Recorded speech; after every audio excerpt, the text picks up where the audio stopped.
to Pakistan. Thank you. Mr. President, I would like to also welcome you to our UN family. We thank Deputy Special Coordinator, Mr. Ramiz Al-Akbarov, for his briefing.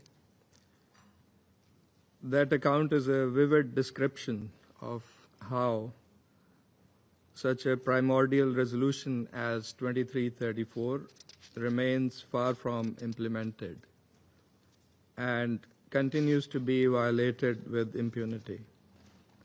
It is therefore right for this Council to have this periodic review in accordance with Resolution 2334. President, this Council meets at the close of the high-level week of the 80th General Assembly session, where an overwhelming number of world leaders stressed one overriding imperative: to end the war in Gaza and to achieve a just and lasting peace in Palestine and the region. The message from the Assembly was clear, and it must be heard clearly in this chamber also. Mr. President, for over 2 years, the Council has been seized with the unbearable tragedy unfolding in Gaza and the rest of the Palestinian territory. Yet, with every passing day, the suffering deepens. As our Prime Minister said last week, the plight of the Palestinian people is one of the most heart-wrenching tragedies of our times. More than 66,000 Palestinians have been killed, the vast majority of women and children. Gaza is not only being bombed from the sky, its people are being starved on the ground. Homes, schools, and hospitals have been reduced to rubble. The expansion of military operations in Gaza City is a catastrophe before our eyes, risking the forced displacement of nearly 1 million people who have no safe refuge left. In the West Bank, the picture is equally alarming. Systematic military operations, illegal settlements, and forced displacement are extinguishing the very prospect of a two-state solution. The E1 settlement plan is a direct assault on the two-state framework, threatening to sever East Jerusalem from Palestinian areas and dismantle the contiguity of the West Bank. Such policies are not only unjust, they are unlawful. They violate international law and Security Council resolutions, including Resolution 2334, which declared settlements illegal and demanded an immediate halt. Yet, instead of compliance, we see defiance and acceleration of the settlement activity, as also we heard in the briefing this morning. If the Council cannot enforce its own decisions, its credibility will be in jeopardy. Mr. President, there are nonetheless glimmers of hope. Pakistan welcomes the two-state solution conference, co-chaired by France and Saudi Arabia, and the recent recognitions of the State of Palestine by several member states. These are principled steps representing a positive momentum which must be matched by substance.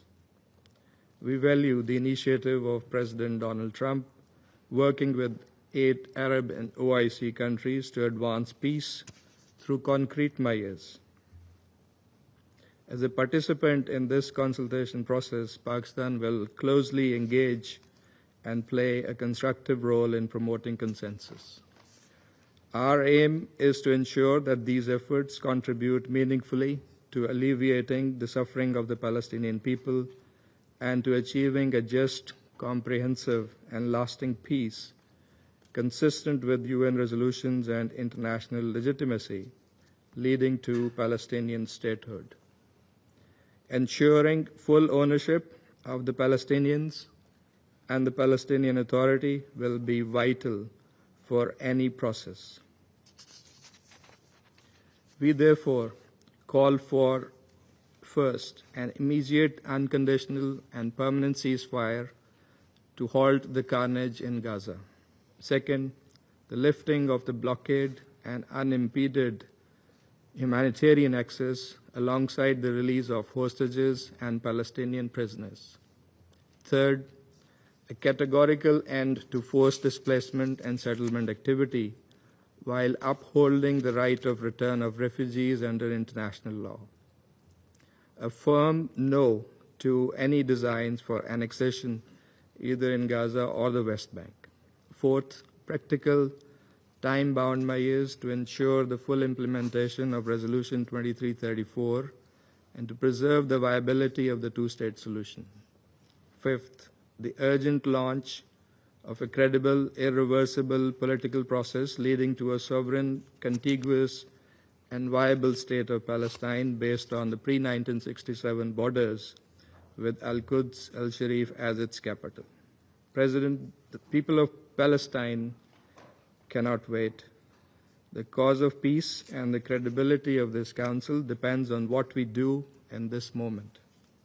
Pakistan will continue to stand with the people of Palestine and to work with council members and other partners towards a just and lasting peace for all in the region. I thank you. I thank the representative of Pakistan for the statement. Now I give the floor to the representative of Algeria. السيد الرئيس، بداية أتوجه بجزيل الشكر إلى السيد رامز الأكبروف نائب المنسق الخاص لعملية السلام في الشرق الأوسط على إحاطة عرضت بوضوح لا لبس فيه مأساوية الواقع في الأرض الفلسطينية المحتلة، وكشفت عجز هذا المجلس عن ضمان تنفيذ القرار 2334 بما يفضح حالة الشلل التي تصيبه كلما تعلق الأمر بفرض الامتثال لقراراته بشأن القضية الفلسطينية حتى يوشك أن يفقد ما بقي من مصداقيته. السيد الرئيس، في غزة يتسع الجرح الفلسطيني كما تتسع الآلام والمآسي، آلام ومآس خلفها احتلال همجي لم يعدم وسيلة ذكرت في كتب الطغاة إلا أوقعها على الشعب الفلسطيني حتى صار الموت فيها أمنية ترجى لا هاجسا يخشى. يقتل الناس فيها في أطفالهم وفي آبائهم وفي أحبابهم وفي كل ما كان يوما رمزا للحياة، حيث صار الموت رفيق الإنسان. فالفلسطينيون يعيشون الموت لكنه موت بلا موت. الأرقام المروعة عن معاناة الغزيين تمتلئ بها التقارير، ولا ينكرها أو يشكك بها إلا من كان مشاركا في الجريمة. يكفي القول أن الاحتلال جعل من غزة أسوأ مكان يعيش فيه الإنسان، أسوأ مكان يعيش فيه الأطفال والنساء والشباب والشيوخ، وأسوأ مكان يعمل فيه الصحفيون والأطباء والعاملون الإنسانيون. غزة اليوم بفعل آلة القتل والدمار الإسرائيلية هي أسوأ مكان يولد فيه إنسان على وجه الأرض، ومع ذلك يظل أهلها أوفياء لأرضهم متمسكين بها، يواجهون القهر بالإصرار، لأنها غزة مدينة لا تشبه غيرها من المدن، أرض تتحدث لغة ولن يدركها ولن يفهمها المحتل. أما هذا المجلس المكلف بصون السلم والأمن الدوليين يجتمع المرة تلو الأخرى ليناقش الوضع بفلسطين المحتلة من دون أن يتمكن من اتخاذ قرار حازم، ليخرج بعدها بعار مضاعف: عار العجز عن وضع الحد للإبادة، عار العجز عن فرض وقف إطلاق النار، عار العجز عن مواجهة المجاعة وإدخال المساعدات وإغاثة الإنسان، عار العجز عن فرض احترام القانون الدولي. فمتى سيتحمل هذا المجلس مسؤولياته ويرتقي للأمانة التي يحملها؟ ومتى سيستجيب هذا المجلس لأصوات الملايين تملأ شوارع العالم نداء بإنهاء مأساة غزة؟ السيد الرئيس، ولأن الضفة الغربية وغزة صنوان في الجسد الفلسطيني الواحد تعاقب بدورها، لأنها تذكر المحتل بأصحاب الحق، تذكره بأصحاب الأرض. يذيقها الاحتلال من ذات الكأس سعيا منه لتحقيق هدفه الأكبر، وأد المشروع الوطني الفلسطيني. الضم بالضفة الغربية بلغ مستويات غير مسبوقة. الاستيطان ينهش جسد الضفة، يقطع أوصالها ويعزل القدس الشريف عن محيطه الفلسطيني الطبيعي. إرهاب المستوطنين المحمي والمغطى من سلطات الاحتلال بلغ درجات خطيرة. الأقصى الشريف يدنسه المستوطنون في كل حين، ويتبجح مسؤولو الاحتلال كل يوم بأنه لن تكون هناك دولة فلسطينية، لاهثين وراء سراب ووهم إسرائيل الكبرى، في تحد سافر للقانون الدولي وللقرارات الصادرة عن هذا المجلس. فإلى متى؟ إلى متى تبقى أفعال الاحتلال على الأرض تقابل بالتصريحات؟ وإلى متى يغض الطرف عن انتهاكاته؟ وإلى متى يظل القانون الدولي كلمات لا وقع لها عندما يكون المعني هو المحتل الإسرائيلي؟ أم أن البعض قد تعود على هذا الواقع البئيس وتعايش معه؟ إن علينا واجبا لا منا، لا سيما في هذا المجلس، أن نتحرك لتمكين الفلسطينيين، تمكينهم من حقهم الطبيعي والقانوني في أرضهم وإقامة دولتهم، قبل أن لا يبقى شعب يقيم دولة فلسطين بفعل الإبادة والتهجير القسري، وقبل أن لا تبقى أرض تقام عليها دولة فلسطين بفعل الضم والاستيطان. السيد الرئيس، إن الديناميكية التي عرفتها القضية الفلسطينية مؤخرا مع توالي الاعترافات والمبادرات الداعية إلى حل عادل ودائم ستبقى قاصرة ما لم تنتقل من منطق القول إلى منطق الفعل، ومن منطق الاستجداء إلى منطق الإرغام، ومن منطق الإقناع إلى منطق العقاب. من هذا المنطلق تطلع الجزائر بأمل يخالطه الحذر إلى المفاوضات الدائرة حاليا، ونرجو أن تفضي إلى نتيجة إيجابية تنهي مأساة غزة، تنهي مأساة فلسطين، وتضمن توقف العدوان. ونشدد على أنه يجب على المجموعة الدولية أن تضمن تنفيذ أي مخرج إلى منتهاه، حتى لا نكرر أخطاء الماضي ونجد أنفسنا مرة أخرى أمام التزامات لا تحترم واتفاقات تخترق من قبل المحتل الإسرائيلي. كما تشدد الجزائر على أن أي اتفاق حتى يحقق غايته لا بد أن يكون منطلقه وهدفه هو إنهاء الاحتلال الإسرائيلي للأرض الفلسطينية. فالحقيقة واضحة، لا يمكن التعايش مع الاحتلال، والشعوب لا تنسى حقوقها مهما طال الزمن. السيد الرئيس، إن الحل واضح ولم يعد يحتمل المزيد من التسويف: إقامة الدولة الفلسطينية المستقلة وعاصمتها القدس الشريف، حل توافقت عليه المجموعة الدولية منذ عقود، وهذا أوان التنفيذ. هذا هو السبيل الوحيد إلى سلام فلسطين، وهذا هو مفتاح استقرار الشرق الأوسط. شكرا. I thank the representative of Algeria for the statement. Now I shall make a statement in my capacity of the representative of Republic of Korea. First of all, I thank Deputy Special Coordinator Alak Barov for his briefing. We still remember the horror that shocked the whole world on October 7th, 2023. One peaceful Saturday morning in southern Israel was marked by one of the most horrific terrorist attacks in modern history.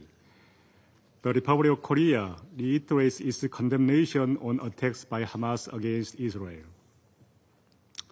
Israel has the right to protect itself and its citizens. However, this right must be carried out in accordance with international humanitarian law, including principles of proportionality, distinction, and precaution. Civilians, notably including children, aid workers, journalists, and medical personnel, must all be protected.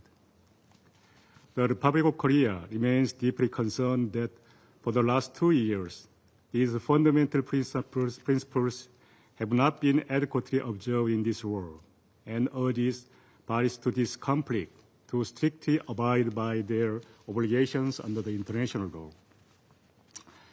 We are dismayed by the ongoing expansion of Israel's ground operation in Gaza City and repeated evacuation orders.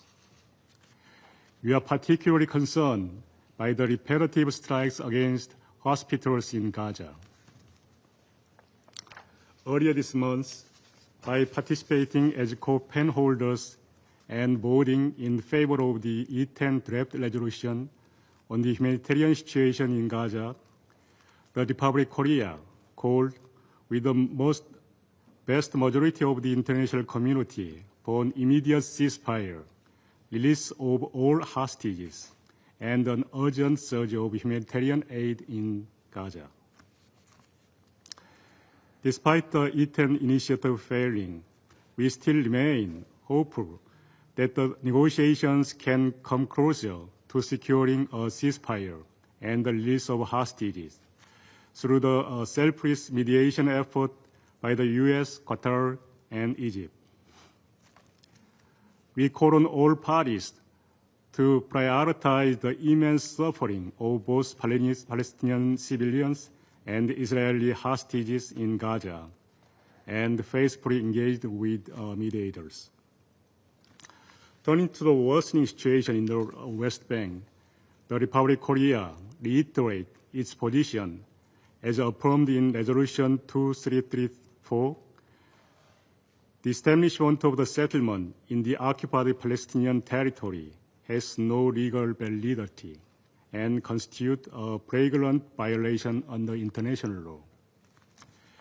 We are also alarmed by the repetitive rhetoric made by Israel's senior officials, clearly rejecting the guiding vision of the two-state solution, the common aspirations shared by both regional countries and the overwhelming majority of the international community.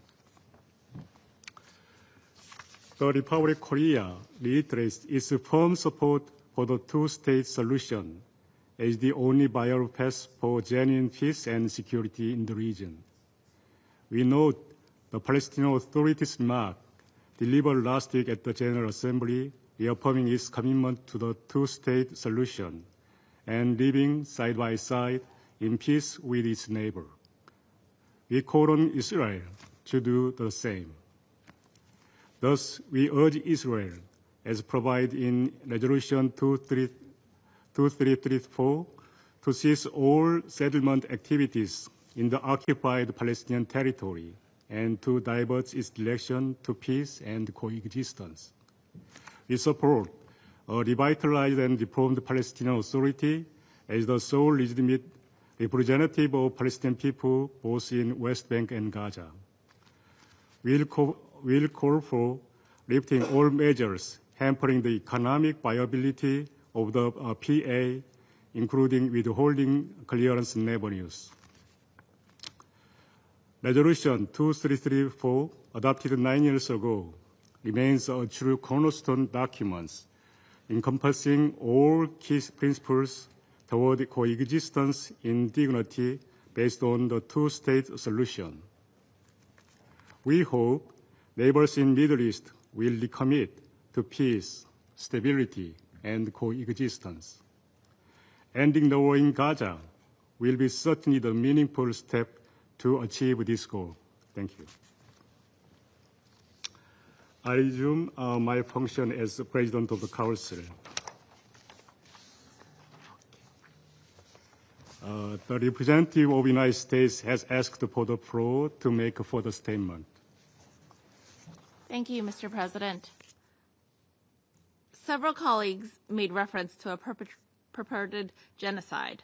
The United States notes these allegations are categorically false, baseless, and fuel anti-Semitic hate and violence around the world. Even more disturbingly, one member state today made an allusion to the Holocaust. The United States underscores the offensive nature of these comments, which distort history and are a disgrace to all those who perished in the Holocaust and to all of the victims of Hamas's October 7th attack, which was itself the worst massacre of Jews since the horrors of the Holocaust. Thank you. I thank the representative of the United States for the statement. I now give the floor to a permanent observer of the Observer State of Palestine. Thank you, Mr. President.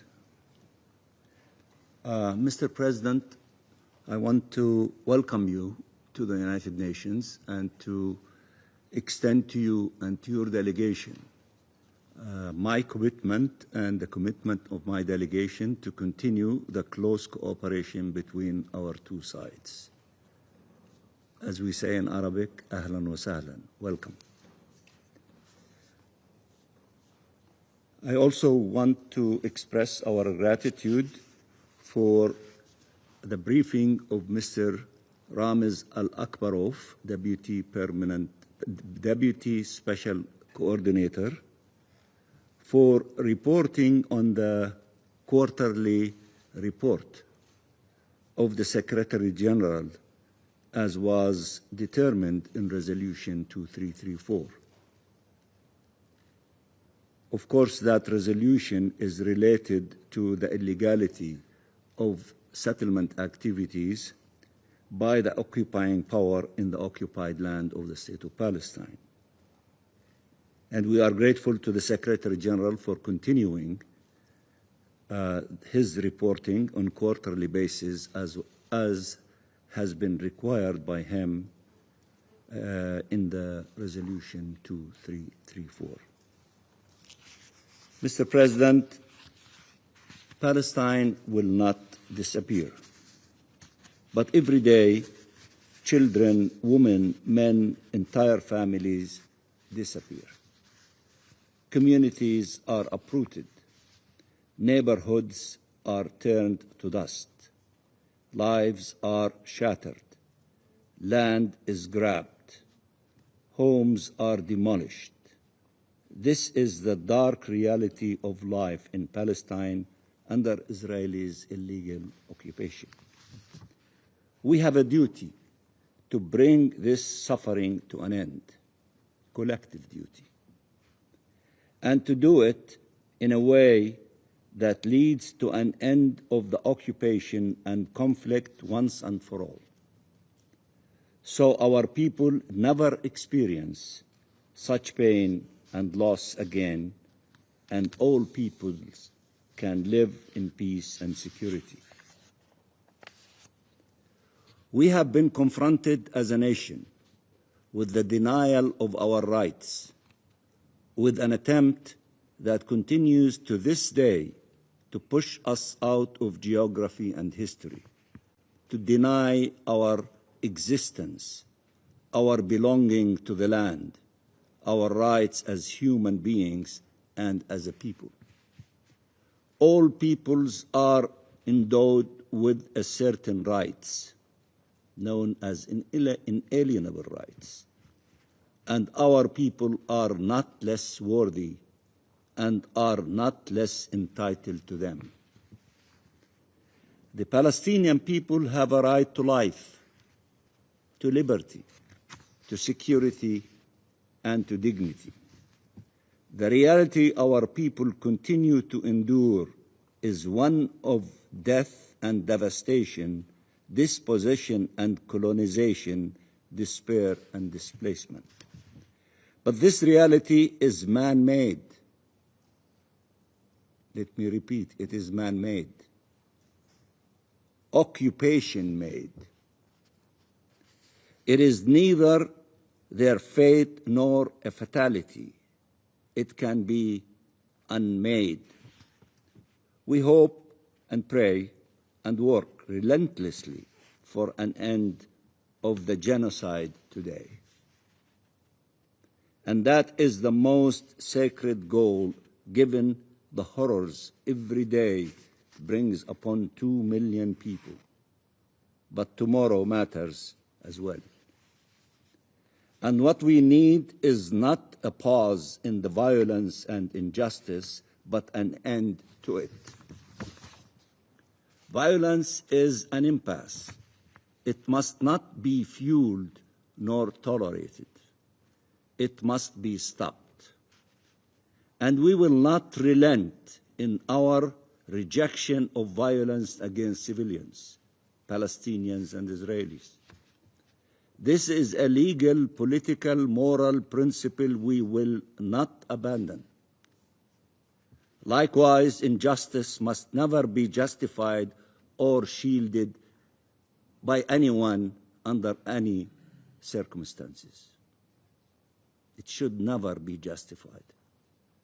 It must be brought to an end. Mr. President, Palestine is committed to peace. We are the ones who need it most in the midst of these unimaginable horrors. And peace needs to be a shared objective to become a shared reality. We are translating that commitment to peace in our actions every day. In the face of unhinged Israeli militarism, Palestine has chosen pacifism. Our part of the world does not need more death and destruction. It needs peace. Freedom will lead to peace, and peace will lead to shared security and prosperity. This is the path we must embark on. Had Resolution 2334 been implemented, had the ICJ advisory opinion on the illegality of the Israeli occupation of the West Bank, including East Jerusalem and the Gaza Strip, had been upheld, peace would be a reality today. Mr. President, over the course of the last week, the entire world rallied around clear objectives. It was a high-level week, mainly on Palestine. We thank the great majority of UN membership who made it so. We thank you all. You made history last week. From countries that recognized the state of Palestine, to those who adopted measures to end the war and occupation, to those who pledged their political and financial and humanitarian support, to those who pledged protection to end the famine and stop the massacres, to the countries that gathered at the International Peace Conference co-chaired by Saudi Arabia and France and endorsed the New York Declaration and took part in the Global Alliance for the Implementation of the Two-State Solution. The world mobilized for an end of the war on the Palestinian people, for an independent and sovereign Palestinian state, for the two-state solution. This initial part has been accomplished, and thank you to all of you. Now we roll our sleeves and get ready for what needs to be done. We have a historic document, the New York Declaration and the Annex, and we have a leadership structure led by Saudi Arabia and France and 17 other important countries from all the continents, from the Arab nations, from the OIC, from Africa, from Asia, from the Europeans, from North and South America. We have the structure, we have the roadmap, we need the full implementation. And we have the 142 countries that endorsed it. We need to make it a reality. All of it in totality. All of it in totality, because it addresses all important and sensitive issues to all of us and to the two parties. So the time and the new journey for the implementation is just beginning. The world mobilized for peace. President Trump assembled leaders from the region to push for an end of the war and to advance peace, to stop the bloodshed, to release the hostages and prisoners, to end the famine, to bring peace. President Trump also expressed clear rejection of annexation, which we welcome. We reiterate Palestine's readiness to work with President Trump and the U.S. administration, with Saudi Arabia and regional actors, with European partners and the members of this distinguished Security Council, with the entire international community. We do not want to leave anyone behind that can contribute in a positive way for the accomplishment of the two-state solution. In the pursuit of these objectives, of the independence of the State of Palestine, the realization of the rights of our people, and just and lasting peace in our region. To work together for shared peace, shared security, and shared prosperity. The decisions we make today will determine the fate of the peoples of the region for generations to come and the face of the Middle East for decades. Let us not delay a single minute more in doing what is necessary for this just peace to replace the unbearable reality of today. We owe peace to those who have endured in their flesh the scourge of war. Let us not fail those who can still save. Thank you, Mr. President. I thank the permanent observer of the Observer State of Palestine for the statement. Now I give the floor to the representative of Israel. Thank you, Mr. President. First, I wish to extend my congratulations to you and to Ambassador Waltz and convey my best wishes for your success. I would like to thank Deputy Special Coordinator, Mr. Al-Akbarov, for his briefing.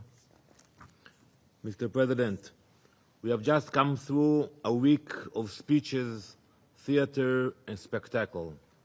Now it is a time to step away from the stage and face reality. Prime Minister Netanyahu, as we speak, is meeting President Trump in order to discuss regional issues with a clear mission to bring our hostages home and make sure that Hamas can never again threaten Israel or exploit the people of Gaza.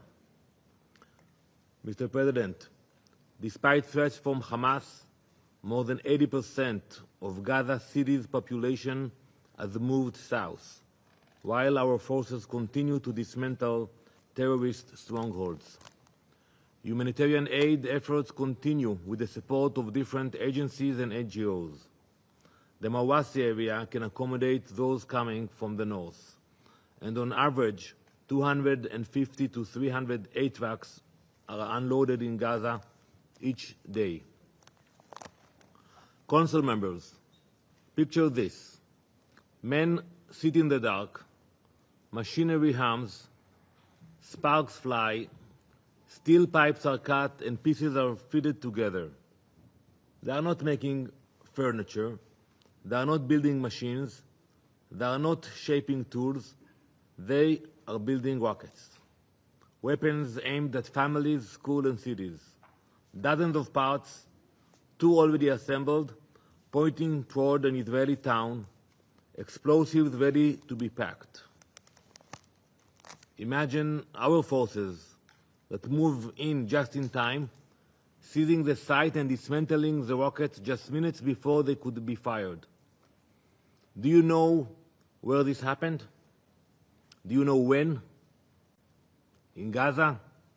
In Yemen? In Lebanon? No, not Gaza, not Yemen, not Lebanon. It happened in Judea and Samaria, just last week, in a village near Ramallah. Only days later, another rocket was found near Tulkarem, another city in Judea and Samaria. It was so unstable that bomb disposal teams had to neutralize it. Let me paint a clearer picture. That first workshop was only 12.5 miles from Jerusalem. That is about the same distance as from the Eiffel Tower to the Palace of Versailles. The rocket near Tulkarem was only about 15 miles from the city of Netanya on Israel's coast, a similar distance to that between central London and Heathrow Airport. These are not far-off threats. They are weapons built within minutes of Israeli towns and cities, hidden workshops of death right on our doorstep. The same methods began in Gaza 20 years ago. It started exactly like that. Small workshops turned out rockets, and many chose to look away. But we know what happened. Those rockets multiplied into thousands, raining down on Israeli towns for years. We have learned the cost of failing to eradicate terror immediately at its source. That same danger now rises in Judea and Samaria, workshops preparing rockets and weapons just miles from our cities. Council members, you can bury your head in the sand or you can confront it. Israel does not have the luxury of ignoring it. We will confront terror. Those who turned a blind eye to Gaza 2 decades ago now see the results. We will not repeat that mistake in Judea and Samaria. Neither should this council. The terror threat in Judea and Samaria is real and imminent. These terror networks put Israeli lives directly at risk. Yet, just last week, President Macron, in an interview in CBS, he claimed, and I quote, "There is no Hamas in the West Bank." Better check again. Earlier this month, Hamas claimed responsibility for the attack at a crowded bus stop in Jerusalem where 2 Hamas terrorists murdered 6 innocent Israelis. In June, our forces uncovered 2 major Hamas infrastructures in Hebron and Bethlehem. Under Operation Iron Wall, we arrested 600 weapons. We destroyed 15 observation posts and 20 weapon workshops. And we arrested 70 Hamas terrorists in the Hebron region alone. In November 2024, Israeli forces stopped an Iranian shipment of rockets, bombs, rifles, and launchers headed for terrorists in Jenin. Yes, Iran is there too, in Judea and Samaria, arming, funding, and coordinating terror. These are the facts. So to those who question whether there is Hamas terrorist activity in the West Bank that threatens our security, the answer is yes. Last week, during the UN General Assembly Week, there was no shortage of speeches and declarations.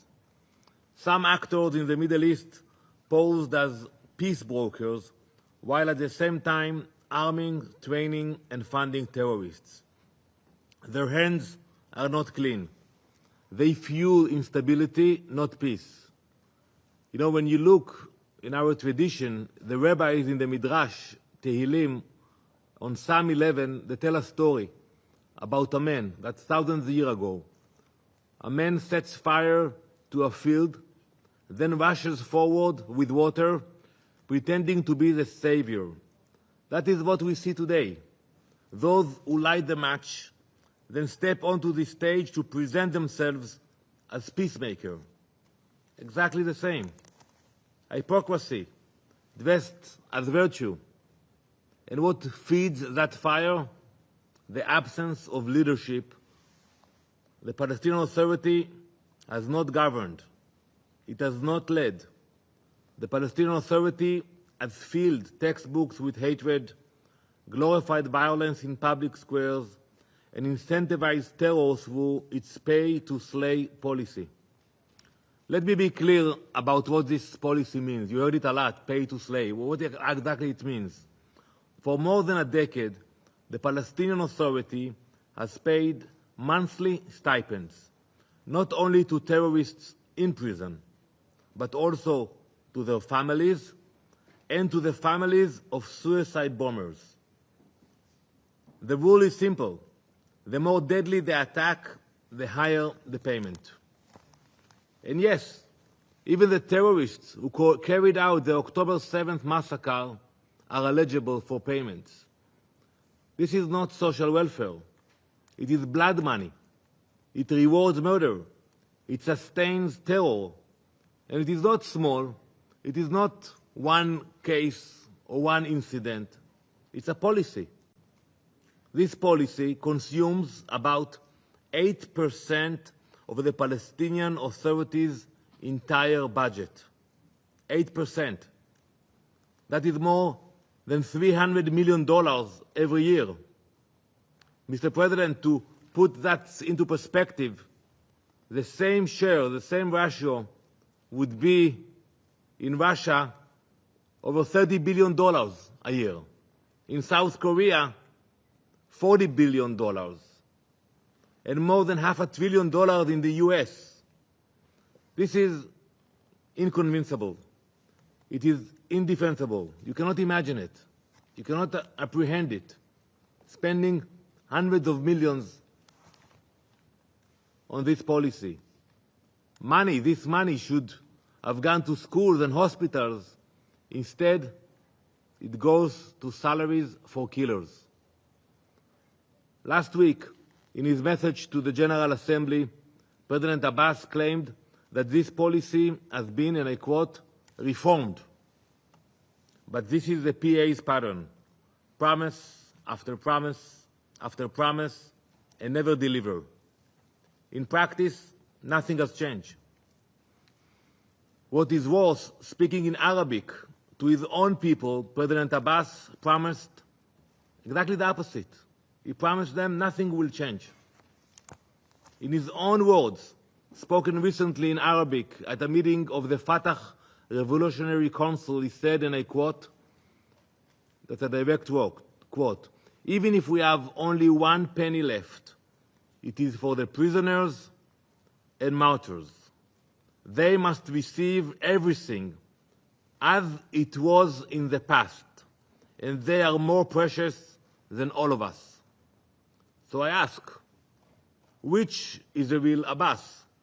The one who speaks to this council, to the General Assembly, about reforms, or the one who tells his people in Arabic that every last penny will go to terrorists and their families?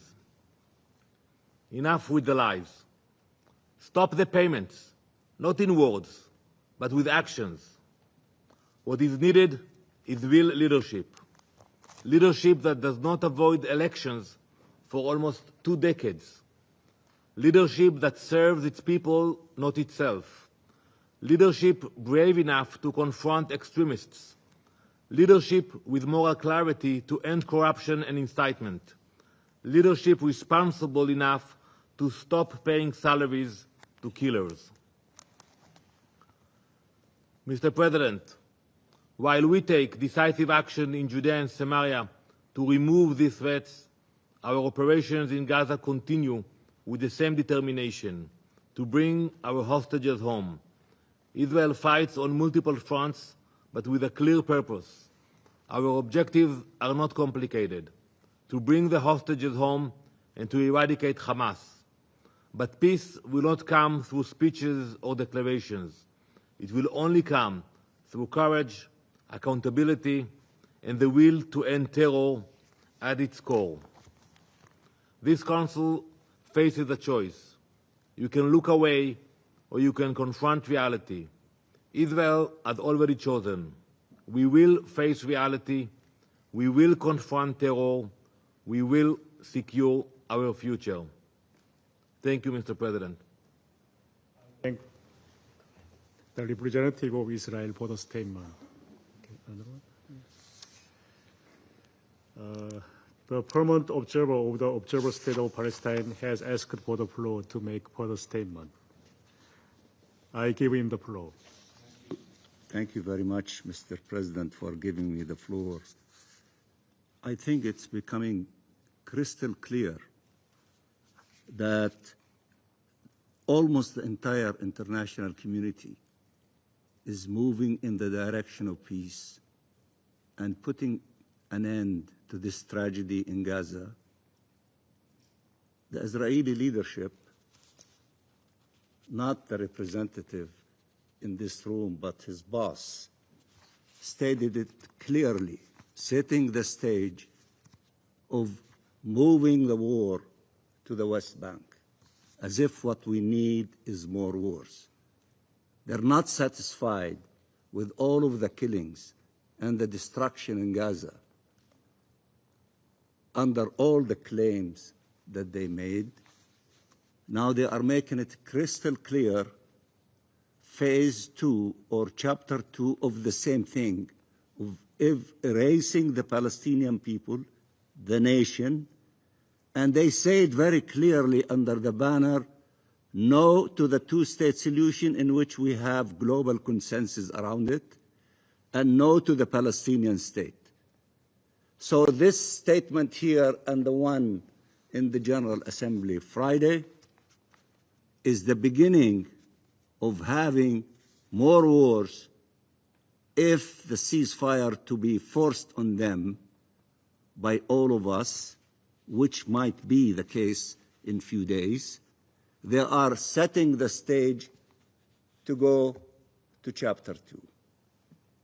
We need to prevail, all of us, by giving peace a chance.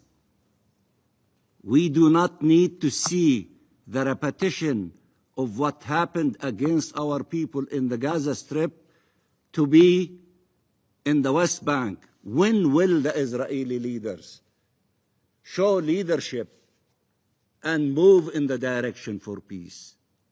And you know the reason why his boss doesn't want peace?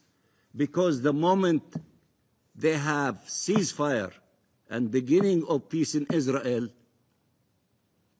you know what will be the future of the Prime Minister, who is a wanted international criminal by the ICC. So the challenge for us, should we give peace a chance and to start the healing of all of these wounds and to give a political hope and horizon for the Palestinian people and the Israeli people and all the peoples in the Middle East? Or should we continue in this perpetual war forever? We have chosen peace. You have chosen peace. There is a party that is beating the drums to move it in the direction of the West Bank. And we should succeed in not allowing them to do so. Thank you, Mr. President. I thank the permanent observer of the Observer State of Palestine for the statement. The representative of Israel has asked for the floor to make a further statement. Thank you, Mr. President. As I said at the beginning of my speech, that Prime Minister Netanyahu is meeting as we speak with President Trump to discuss a ceasefire. And the negotiators are involved in that negotiations. But I haven't got an answer, Mr. Mansour. Will you stop the payment for terrorists who committed horrible crimes? Will you stop with that policy? You can say no, or you can say yes. And you referred about our activities in Judea and Samaria, and you are absolutely right. If you will not face the extreme forces in Judea and Samaria, we will have to go in and deal with the terrorists. Look what happened in Gaza. We left Gaza 2005, 20 years ago, completely. We gave you the keys. We told you, you will rule Gaza, the PA. You got the opportunity, but you were not able to confront the extremists. Hamas took over, and then we had no choice after October 7th to go in. And if the same will happen in Judea and Samaria, and you will not be able to confront the radicals in Jenin in Tulkarem, and you will allow them to take over. So what do you think? We will sit idly by and wait for rockets to fly into Israel, or for Hamas to invade Israel from Judea and Samaria? No. You have to face the radical forces. And the fact that you are not able to provide an answer about the payment, about the 8%, which I introduced the Council with the numbers, it's worrying all of us. You should confront the radicals, take responsibility. We have no desire to be in Gaza. I have said it many times. We have no desire to go into Jenin and fight Hamas in the camps in Jenin. But it's your responsibility. Every nation, when you have terror activity, you deal with it. You confront it. But if you are not capable of doing it, then the responsibility will be on our shoulders. Thank you, Mr. President. The representative of Israel for the statement. So, just a second. I give him the floor, but this is the final statement. Yeah. Thank you very much, Mr. President. Only one question. The whole world is saying we want to have two-state solution, which requires the end of occupation and the independence of the state of Palestine. Is the representative of the state of Israel ready to accept this global consensus or not? Let him share with us his position, the position of his government, instead of taking us in so many small details here and there and avoiding to face the biggest question. Thank you.